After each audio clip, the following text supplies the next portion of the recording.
What's up, everyone? You betcha. We got lots of exciting things to give you updates on, and even some new arrivals here at the rescue. What can it be?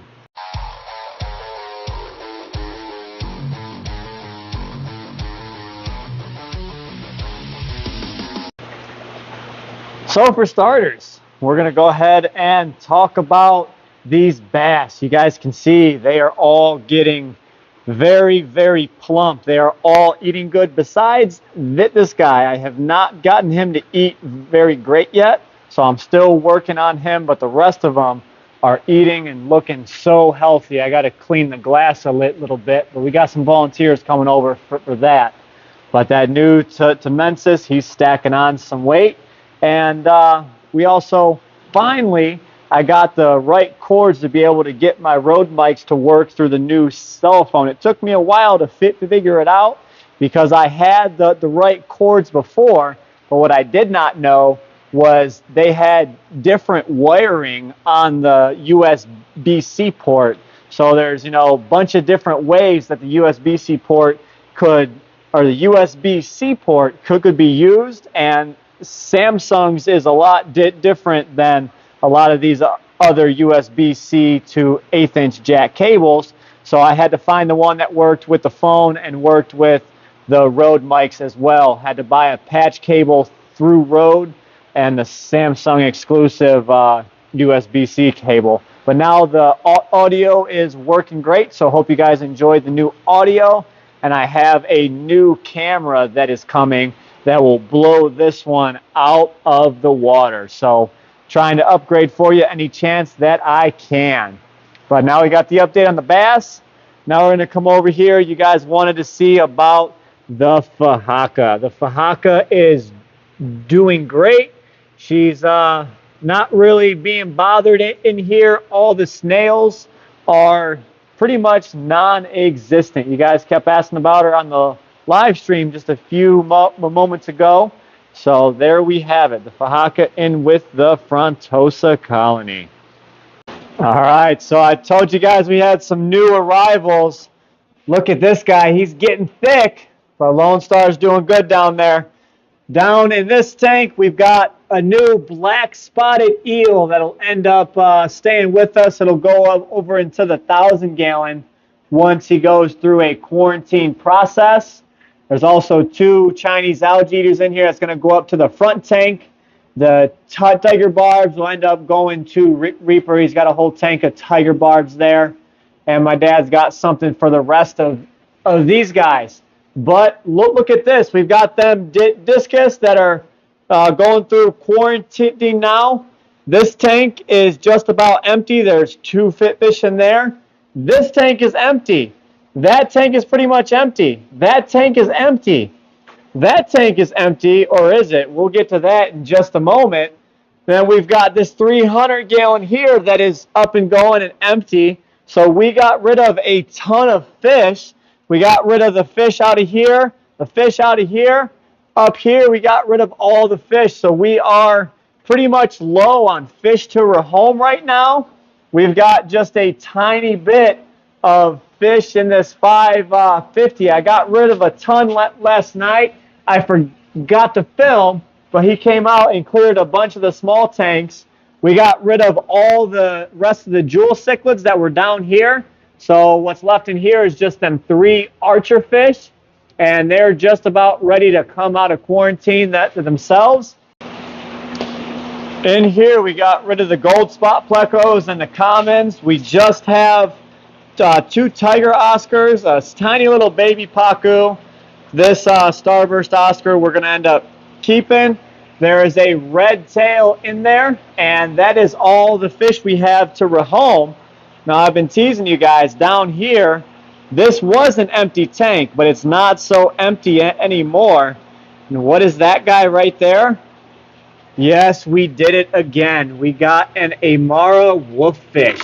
This guy is about 8 inches long, and he's going to slowly grow into his attitude. So first we have to get him eating. He literally came in last night. Luke went ahead and picked him up for us and brought him up to us.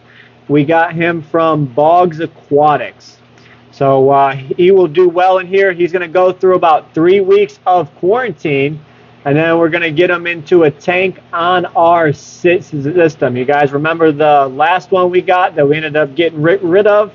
Well, now I think I want to keep this one here because he is an awesome fish. Let's see if I can focus in and get a little close up on them teeth. He's not really showing out right now, but he has some very aggressive teeth that can do some nasty, nasty damage. These guys can get upwards of 1 meter long. So you guys see videos online of these things ferociously attacking a lot of fish. So he's going to be another one tank species, just like this abenite up here. So very, very mean fish. So we'll have to figure out where we're going to put them on our system, but we will make that happen. So here we are down in the sturgeon tank. You guys wanted an update on her too. So she is also doing well. She eats almost every day. Well, she does eat every day. And she's hasn't really put on no size that we have noticed. But she is doing great. There she is with a big old yawn.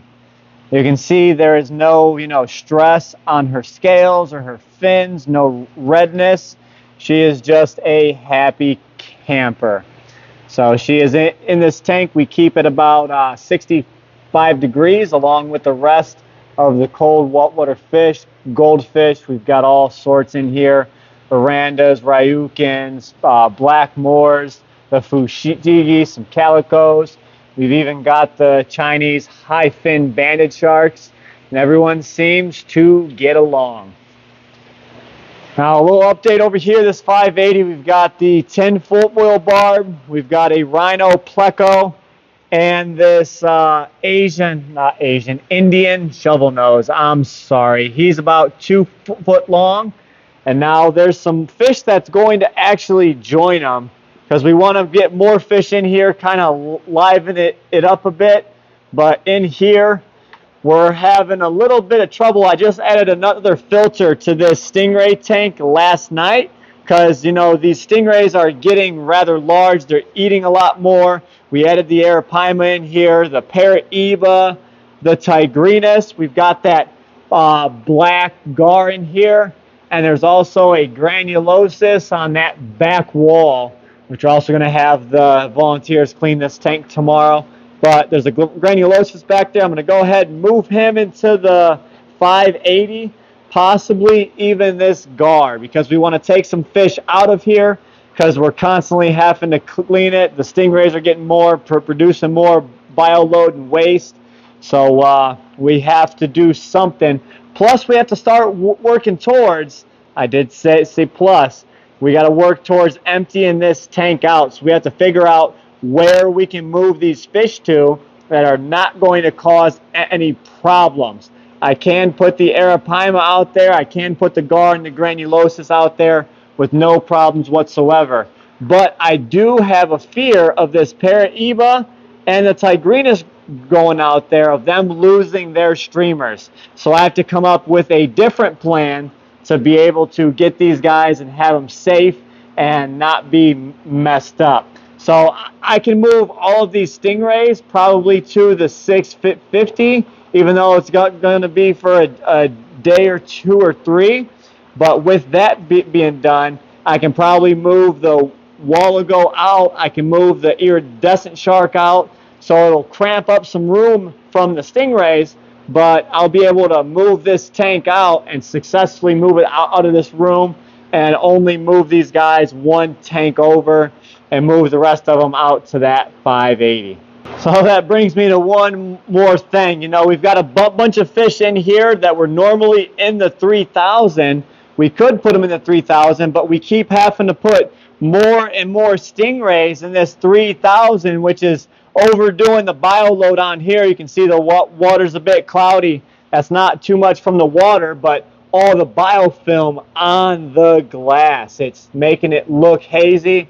You can see up top the water's a bit clearer than it looks through the glass. The water is a bit cloudy, but that's because we've got to major bioload on here with all these rays that we're having to put in this 3,000 due to them not getting along in the pool pond out there. So once we get these stingrays gone from out of here and they're back in New York with Rod and Kevin, it'll help us out tremendously because we're having to play musical chairs out here. There's stingrays in this 4400 that should not be there. All of our rays are, you know, stuck back here in this pool pond back here, which is actually our reservoir of clean water. So basically we're having them in our clean water reservoir, which gets pumped to all of our tanks, which is essentially bringing down the water quality of the rest of our tanks because we have a bunch of fish out here. Once the stingrays leave, we can split ours back up, be able to take this one out, it'll lighten up the bioload there, and we can disperse ours back to where we originally wanted them, and everything will get easier with time. But we've got a problem in this tank. We've got our mechanical filter up on top, and the pump keeps falling off of the back hose. So once I have some help here, I have to basically cut that hose, put new hose clamps on it, and make it to where it works. Or I find a hose barb that'll go ahead and connect on the inside of this and screw onto my pump back there. And hopefully I can get that done this weekend and have our mechanical filter stop falling off, because I have to fix this thing like every 5 days, and it's getting to be a pain in the butt. But also, while I'm in there, there's a bunch of biofilm on the glass of this 4400, also making everything look dirty and nasty. So, you know, every couple months I have to get in these tanks and clean them and clean the glass. It's a pain in the butt, but we got to do what we have to do. So going back to another previous idea, once we have this tank out of here, this is the perfect spot to put that 1,000 gallon. So the stingrays will actually go back in almost the same footprint tank, but have a lot more gallonage. So it'll be easier to keep the water clean. But with that tank going and this one back here, this is the other 550 quarantine. We're going to go ahead and replace the 600 here. So basically, we're going to get an upgrade on the gallonage wise, and we're going to have some funds from these two tanks going bye-bye. The guy who wants to buy them is actually waiting on his tax return. So hopefully that'll be here within the next 2 weeks or so. So with them going out, is, you know, it's a battle, a game of musical chairs. I'm not going to move my fish until he sets up a day to come and get the tank. And then once that happens, I'm going to drain him in about an hour and move the fish the day of. When he tells me he is en route, I'm going to have a bunch of people here to help move these tanks and make the move possible. All the fish in this 550 here in quarantine, I'm going to go ahead and bump down to that 300 gallon down there and basically have a bunch of room. This tank is going to be the first one to move. It's going to go right out those doors, and then we're going to have enough room. The idea is, once we drain that 550 there, we're going to bump it out to this main aisleway where there's enough room to get the tank right through here. We're going to make this bend, come right down this aisle here. Now I'm going to back up here. Now with this tank gone, we should be able to bring that tank through, right down that aisleway, sit right in here, position it, and then come right through here. So there's over 4 foot wide between here and here.